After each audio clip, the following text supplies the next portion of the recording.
하나님의 말씀은 요한복음 4장 24절입니다. 말씀을 봉독해 드리겠습니다.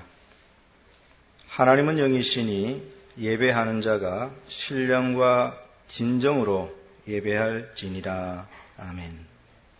예수님께서 사마리아에 있는 수가라고 하는 동네에 들어가셨을 때에 거기 야곱의 우물이라고 하는 곳이 있었습니다. 주님은 피곤해서 그곳에서 잠시 쉬고 계셨는데 그때 물을 길러러 오는 한 여인이 있었습니다. 그래서 이제 예수님께서는 그 여인에게 물을 좀 달라고 말씀하시면서 대화가 시작되었는데요. 한참 대화를 하다 보니까 그 여인이 예수님은 선지자이겠구나 그렇게 추측을 하였습니다. 그래서 그동안 그 여인이 가지고 있던 궁금증을 이제 예수님께 물어보았는데요. 그것은 주제가 예배에 대한 그런 것이었습니다. 그래서 수가성 여인은 예수님께 예배에 대하여 이렇게 질문을 하였습니다. 우리 조상들은 이 산에서 예배하였는데 당신들의 말은 예배할 곳이 예루살렘에 있다 하더이다. 수가성 여인이 바로 이와 같이 예배에 관해서 질문을 하였습니다. 사마리아 사람들은 유대인들과 사이가 좋지 않았습니다. 그래서 예루살렘에 있는 성전에까지 내려가서 예배를 하려고 하지 않았고요. 사마리아에 비슷한 것을 지어놓고 그곳에서 예배를 드렸습니다. 그래서 수가성 여인은 과연 어느 곳에서 예배하는 것이 옳은 것인지 하는 것을 질문한 것입니다. 사마리아에서 예배하는 것이 옳은지 아니면은 예루살렘에서 예배하는 것이 옳은지를 물어보았습니다. 그 여인의 질문에 대해서 예수님은 이렇게 답변을 해주셨습니다. 여자여 내 말을 들으라. 이 산에서도 말고 예루살렘에서도 말고 너희가 아버지께 예배할 때가 이르리라. 너희는 알지 못하는 것을 예배하고 우리는 아는 것을 예배하노니 이는 구원이 유대인에게서 남이니라. 아버지께 참으로 예배하는 자들은 신령과 진정으로 예배할 때가 오나니 곧 이때라. 아버지께서는 이렇게 자기에게 예배하는 자들을 찾으시느니라. 하나님은 영이시니 예배하는 자가 신령과 진정으로 예배할지니라. 예수님께서는 이렇게 답변을 해 주셨습니다. 이 산에서도 말고 예루살렘에서도 말고. 예수님께서는 이제 복음 시대가 도래하였는데 이 시대는 예배드리는 데 있어서 장소 구별은 더 이상 없다. 그렇게 말씀을 하신 것입니다. 말라기 1장 11절에 보면은 복음 시대에는 더 이상 장소 구별이 없고 모든 장소에서 하나님을 예배하게 될 것이라고 예언을 해주고 있습니다. 만군의 여호와가 이르노라. 해 뜨는 곳에서부터 해 지는 곳까지의 이방 민족 중에서 내 이름이 크게 될 것이라. 각 처에서 내 이름을 위하여 분향하며 깨끗한 제물을 드리리니. 예배를 의미하는 것이죠. 분향하며 깨끗한 제물을 드리니 예배입니다. 각 처에서 내 이름을 위하여 분향하며 깨끗한 제물을 드리니 이는 내 이름이 이방 민족 중에서 크게 될 것임이니라. 여기에 보면은 복음 시대에는 각 처에서 하나님을 예배하게 되는 그런 일들이 일어나게 될 것임을 예언해 주고 있습니다. 그래서 예수님께서는 수가성 여인이 어느 장소에서 예배하는 것이 옳습니까? 라고 질문을 하였을 때에 장소가 중요한 것이 아니다라고 답변을 해 주시면서 이제는 예배하는 방식이 신령과 진정으로 되어져야 한다고 그렇게 말씀을 해 주셨습니다. 예수님께서는 신령과 진정으로 하는 예배가 옳은 예배 방식이라고 그렇게 가르쳐 주신 것입니다. 여기 신령과 진정으로라고 하는 것은 진리의 말씀을 따라서 성령의 인도하심으로 마음을 다하여 드리는 예배를 의미하는 것입니다. 성령의 인도하심을 받고 또 진리의 말씀을 따라서 온 마음을 다하여 드리는 예배, 그것이 바로 신령과 진정으로 드리는 예배인 것입니다. 이것은 이제 외식으로 드리는 예배와는 전혀 구별되는 것이지요. 그저 외적인 의식, 또 예식, 마음은 없고 외적인 의식과 예식에 참여하는 것으로 다 됐다고 하는 그런 식의 예배와는 확연히 구별되는 그런 예배입니다. 이것은 형식적이거나 건성으로 드리는 예배와는 분명히 구별되는 그런 예배이지요. 복음 시대에는 마음을 다하여 하나님의 말씀에 제시되어 있는 방식으로 성령 안에서 예배를 드리는 것이 올바른 예배인 것입니다. 그래서 예수님께서는 수가성 여인이 예배에 대하여 질문하셨을 때에 옳은 예배는 이장수자상소 장소를 구별하는 것이 아니라 복음 시대에는 이제 신령과 진정으로 드리는 예배가 올바른 그런 예배라고 답을 해 주신 것입니다. 무엇보다도 먼저 우리는 복음 시대의 예배에 대하여 생각할 때에 하나님께서 예배에 대하여 제정해 놓으신 방식을 따라서 예배해야 된다는 사실을 꼭 잊지 말아야 되겠습니다. 마음으로 드리는 예배라고 해서 자기 마음대로 드려도 된다는 그런 의미는 결단코 아닌 것입니다. 하나님께서 계시해 놓은 성경 말씀이 있지 않습니까? 하나님께서 이 계시해 놓은 이 성경 말씀에 보면은 이제 예배에 관하여 하나님 자신의 뜻을 제시해 놓으셨습니다. 하나님께서는 자신을 어떻게 예배해야 되는지 성경 말씀에 계시해 주셨습니다. 그래서 그 방식을 따라서 드리는 것이 바로 온 마음을 다하여 신령과 진정으로 드리는 예배인 것입니다. 웨스트민스터 신앙고백서 21장 1항에 보면은 그러나 참 하나님을 예배하는 기꺼이 수납될 방법은 하나님 자신에 의해 제정되었고 그 자신의 계시하신 뜻에 의해 제한되어서 사람의 상상이나 고안이나 사단의 시사에 따라 어떤 유형한 표현이나 기타 성경에 규정되지 않은 방법으로 예배 받지 않게 하셨다라고 하였습니다. 하나님께서는 기꺼이 수납 하시고 받으실 만한 예배가 어떤 것인지를 성경에 친히 계시해 주셨습니다. 그것을 제정하시고 계시해 주셨습니다. 그래서 사람들은 상상으로 고안해낸 방식으로 하나님을 예배해서는 안 되는 것입니다. 또 성경에 규정되어 있는 방식을 자기 마음대로 뜯어고치거나 수정하거나 또 무엇을 첨가하거나 덧붙이거나 그런 것은 일체 허용이 되지 않는 것입니다. 존 머리는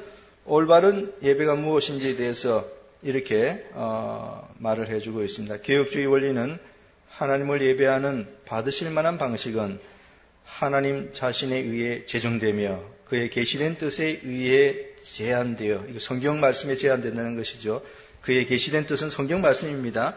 그의 계시된 뜻에 의해 제한되어 있으므로 하나님을 성경이 규정된 것과 다른 방식으로 예배해서는 안 되며 명령되지 않은 것은 금지된다는 것이다. 존 머리가 하나님께서 받으시는 예배 방식은 어떤 것인지를 분명히 이렇게 잘 설명을 해주고 있습니다. 하나님께서 친히 성경에 어떤 방식이 옳은 것인지를 제정해 놓고 계시해 놓으셨습니다. 그러므로 성경에 규정된 방식 이외의 방식으로 예배를 드리는 것은 하나님께서 받지 않는 그런 예배가 되는 것입니다. 성경의 규정을 벗어나서 잘못된 예배를 드리는 방식 중에 대표적인 하나는 이제 하나님을 형상으로 만들어서 예배하는 그런 것이 있습니다. 하나님께서는 그것을 아주 엄격하게 금지를 하셨습니다. 출애굽기 20장 4절과 5절에 너를 위하여 새긴 우상을 만들지 말고 또 위로 하늘에 있는 것이나 아래로 땅에 있는 것이나 땅 아래 물속에 있는 것에 아무 형상이든지 만들지 말며 그것들에게 절하지 말며 그것들을 섬기지 말라라고 하였습니다. 하나님께서는 자신의 모습을 형상으로 새겨서 그것을 앞에 놓고 예배하는 방식을 정죄하셨습니다. 왜냐하면 하나님은 물리적인 형상으로 조각해낼 수 없는 그런 분이시기 때문에 그렇습니다. 하나님은 영으로 존재하십니다. 하나님은 영으로 존재하시며 온 우주보다 크신 그런 분이시기 때문에 물리적인 형상으로 도무지 조각해서 만들어낼 수가 없는 것이고요. 만약 그렇게 한다면 그것은 하나님을 크게 모독하는 그런 행위인 것입니다. 사도행전 17장 29절에 신을 금이나 은이나 돌에다 사람의 기술과 고안으로 새긴 것들과 같이 여길 것이 아니니라라고 사도 바울이 분명히 말을 해주고 있습니다. 어떻게 신을 금이나 은이나 돌과 같은 그런 물리적인 재료를 가지고 사람의 그 기술로서 만들어낼 수 있단 말입니까? 어떻게 보이지 않는 하나님을 보이는 그런 물리적인 재료를 가지고 형상을 만들어낼 수 있는가 하는 것이죠. 그것은 불가능한 일이고 또 그러한 것을 만들어서 예배하는 것은 크게 잘못된 예배 방식인 것입니다. 그래서 하나님께서 성경에 규정해 놓은 예배 방식을 벗어나는 예배 방식은요, 하나님께서 받지 않습니다. 이스라엘 백성들이 시내산 밑에서 송아지 형상을 만들어 놓고 그것을 여호와 하나님이라고 부르면서 하나님을 예배하였는데요. 그러나 그렇게 하나님을 송아지 형상으로 만들어 놓고 예배하는 것은 하나님께서 규정한 예배 방식에 크게 어긋나는 것입니다. 그래서 그것은 하나님을 예배하는 것이 아니라 도리어 하나님을 모독하는 그런 행위가 되는 것이죠. 그래서 하나님께서는 시내산에서 이스라엘 백성들이 그런 예배를 드렸을 때에 그것을 받지 않으셨을 뿐만 아니라 도리어 크게 진노하셨습니다.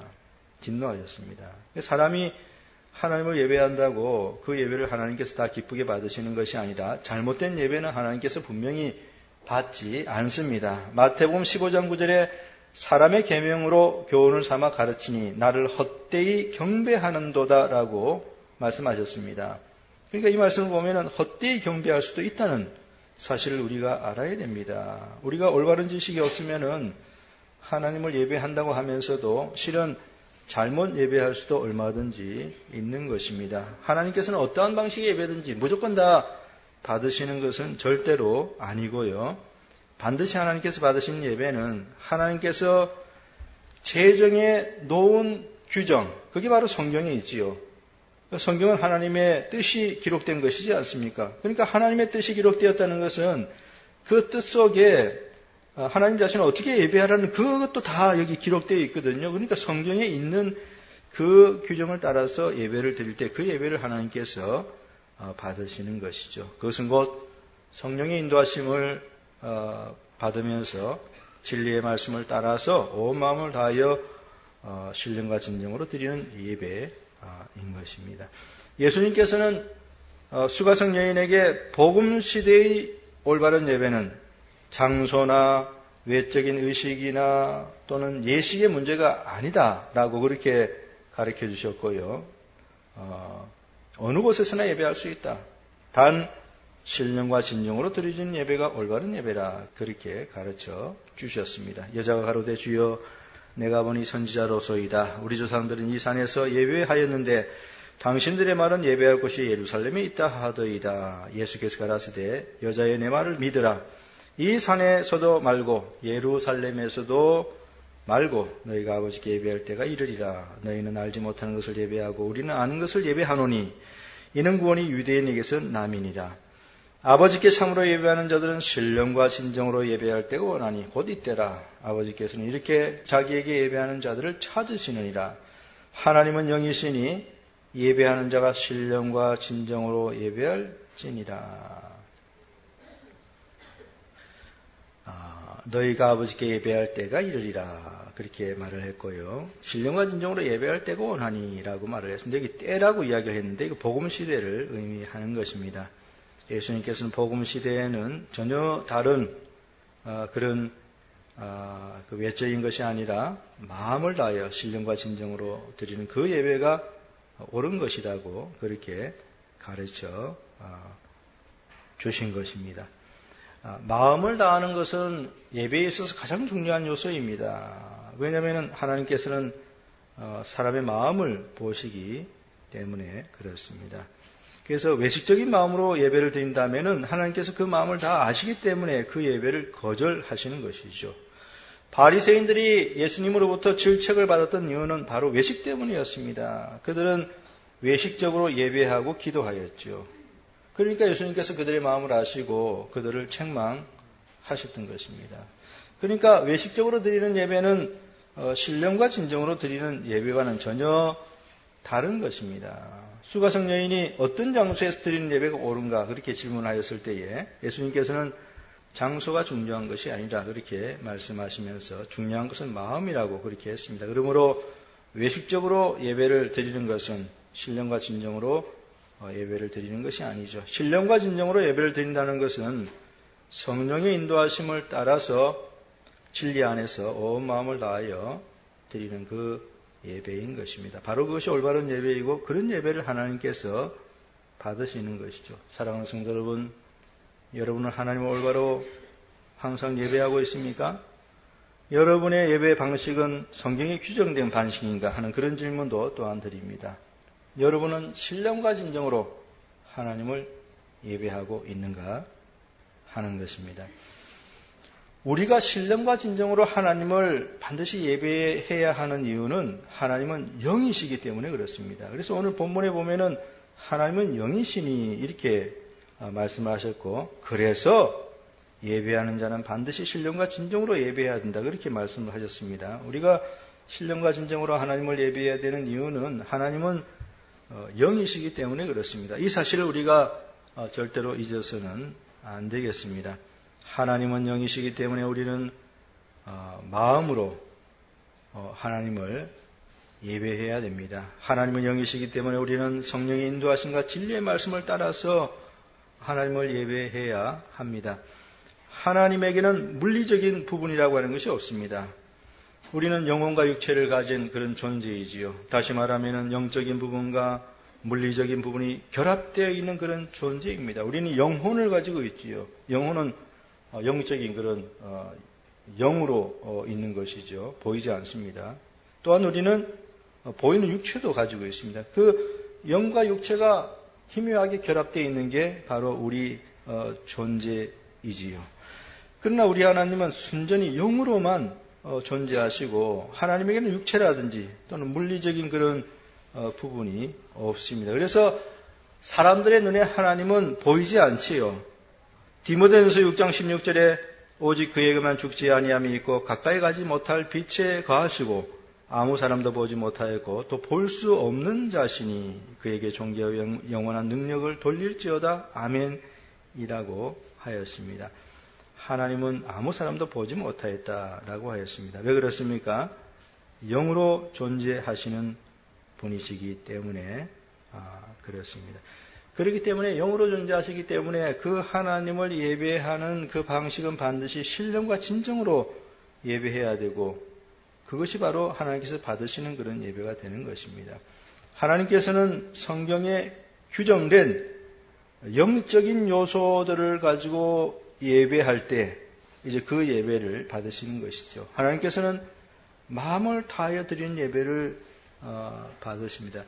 만약 하나님께서 육체를 가지신 그런 존재이시라면은 아마 틀림없이 예배드릴 때 보다 더 웅장한 건물에서 드려지는 예배를 흐뭇해하시고 기뻐하실 것입니다. 하나님께서 육체를 가진 그런 존재이시라면은 분명히 더 크고 더 넓고 더 웅장한 그런 곳에서 또 더 많은 사람들, 수많은 사람들이 드리는 그런 예배를 하나님께서 기뻐하실 것입니다. 육체를 가진 인간은 외적으로 웅장하게 보이는 것들을 아주 좋아합니다. 지난 그 주간에 중국에서 열병식이 있지 않았습니까? 열병식.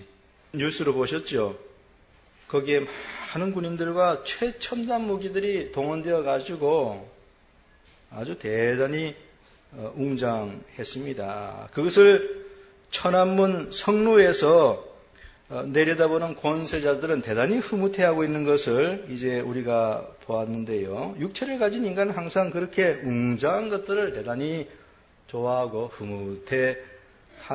느부갓네살 왕도 바벨론 왕궁 지붕에서 웅장한 바벨론 도시를 내다보면서 흐뭇해하였습니다. 다니엘 4장 28절부터 31절까지에 이 모든 일이 다 나 느부갓네살 왕에게 임하였느니라. 12달이 지난 후에 내가 바벨론 궁 지붕에서 거닐세 나 왕이 말하여 가로되 이 큰 바벨론은 내가 능력과 권세로 건설하여 나의 도성으로 삼고 이것으로 내 위엄의 영광을 나타낸 것이 아니냐 하였더니 이 말이 오히려 나 왕의 입에 있을 때 하늘에서 소리가 내려 가로되 느부갓네살 왕아 내게 말하노니 나라의 위가 내게서 떠났느니라 라고 하였습니다. 느부갓네살 왕은 자신이 건설한 웅장한 바벨론 도시를 내려다보면서 대단히 기뻐하였고 흐뭇해하였습니다. 그 천안문 성루에서 흐뭇해하고 있는 그 권세자들을 보니까 요 구절이 딱 저는 생각이 나더라고요. 사람들은 항상 저렇게 뭔가 대단한 것을 과시해 놓고 뭐 별것도 아닌 거지 않습니까? 하나님의 권세, 주권이 없으면 섭리지 않습니까? 그런 거 없으면 인간이 할 수 있는 것이 무엇입니까? 아무것도 없지요. 그런데 어리석은 인간들은 하나님의 주권이나 하나님의 온 우주를 지배하심을 모르고 자신들이 쌓은 조그마한 업적을 보면서 이제 대단히 흐뭇해하지요. 육체를 가진 인간은 그처럼 항상 외적으로 웅장한 것들을 보면서 기뻐합니다. 그러나 우리 하나님은 영적으로 존재하시는 그런 분입니다. 그렇기 때문에 외적으로 더 크고 웅장하다고 해서 그것 때문에 기뻐하시는 그런 분은 아닌 것입니다. 하나님은 웅장한 건물에서 수많은 사람들이 모여서 건성으로 드리는 예배를 결단코 기뻐하지 않으시고요. 비록 초라한 곳에서일지라도 두세 사람이 모여서 신령과 진정으로 드리는 예배를 기뻐하시고 흐뭇해하시고 그것을 이제 받으시는 것입니다. 이방신을 제사할 때에는 의식과 절차만 잘 지키면 됩니다. 의식과 절차만 잘 지키면 됩니다. 이교도 제사는 형식이 대단히 중요하죠. 그래서 그 형식만 잘 지키면은 모든 것이 잘 되었다. 그렇게 이제 생각을 하죠. 그러나 우리 하나님을 예배할 때는 가장 중요한 것이 마음입니다. 마음입니다. 하나님께서는 우리의 마음과 생각을 다 아시죠. 그래서 우리는 반드시 온 마음을 다하여 진정으로 하나님께 예배를 드려야 되고요. 그렇다고 해서 그 예배가 자기 마음대로 드려도 되는가? 그렇지는 않습니다. 하나님께서 제정하신 규정에 따라서 온 마음을 다하여 드려야 되는 것이죠. 그러니까 성령의 인도하심을 반드시 받아야 되고요. 또 진리의 말씀을 따라야 됩니다. 진리의 말씀을 따라야 됩니다. 그런 가운데서 온 마음을 다하여 하나님을 예배하는 것을 이제 하나님께서 받으시는 것이죠. 그렇게 찬송하고 그렇게 기도하고 그렇게 하나님의 말씀을 듣고 하는 그 예배가 바로 신령과 진정으로 드려지는 예배이고 바로 그와 같은 예배를 하나님께서 받으시는 것입니다. 이제 말씀을 맺고자 합니다. 피조물에 마땅한 바는 창조주 하나님을 예배하는 것입니다. 그리고 그리스도 안에서 구속받은 사람들은 더더욱 구속주 하나님을 예배해야 하는 것이죠. 피조물은 그가 하나님으로부터 지음을 받았다는 그 사실 한 가지만으로도 창조주 하나님을 마땅히 예배해야 되는 그런 존재이지요. 더 나아가서 예수 그리스도 안에서 복음으로 구원을 받았다면 그 구원받은 사람은 더더욱이나 창조주이시며 또한 구속주이신 하나님을 크게 예배해야 하는 것입니다. 그런데 중요한 점은 하나님께서 모든 예배를 다 무조건 받으시는 것이 아니라는 사실이고요. 어떤 예배를 받으시는가 하면은 신령과 진정으로 드려지는 예배만을 받으신다는 사실입니다. 오늘날 이 시대를 보면은요, 하나님께서 제정하신 방식의 예배가 아닌 사람들의 기호와 취향이 맞춘 방식의 예배를 사람들이 더 좋아하는 것 같은데요. 대단히 위험합니다. 그래서 그러한 예배들은 대체적으로 산만하고 시끄럽고 또 다소 가볍습니다. 그런 예배의 특징이 있습니다. 그것은 산만하고요. 그 다음에 이제 시끄럽고 조금 소란합니다. 그리고 가볍습니다. 그래서 그런 사람의 기호와 취향에 맞춘 예배, 문제는 과연 하나님께서 그런 예배를 이제 사람들이 모여서 드릴 때 받으시겠는가 하는 것이죠. 받으시겠는가? 하나님께서 건성으로 드리는 예배를 받으시는가? 하나님께서 외식적으로 드리는 예배를 받으시는가? 또 하나님께서 흥미와 재미 위주로 드리는 예배를 과연 받으실까? 인본주의 방식의 예배를 하나님께서 과연 받으실까? 이러한 질문들에 대한 답은 분명히 대단히 부정적입니다. 하나님께서는 신령과 진정으로 드려지는 예배가 아니라면 그것을 싫어하십니다. 그렇기 때문에 우리 모두는 항상 하나님 앞에 신령과 진정으로 예배를 드려야 합니다.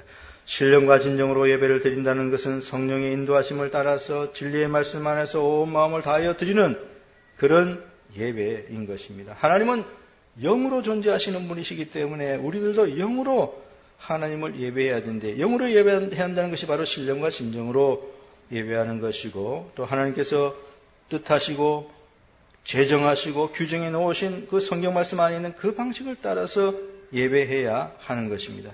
그런 예배를 하나님께서 받으시니 우리는 일평생 올바른 방식으로 하나님을 예배하며 하나님을 기쁘시게 해드리는 그런 성도들이 되어야 하겠습니다. 하나님께 참으로 예배하는 자들은 신령과 진정으로 예배할 때가 오나니 곧 이때라. 아버지께서는 이렇게 자기에게 예배하는 자들을 찾으시느니라. 하나님은 영이시니 예배하는 자가 신령과 진정으로 예배할지니라. 아멘.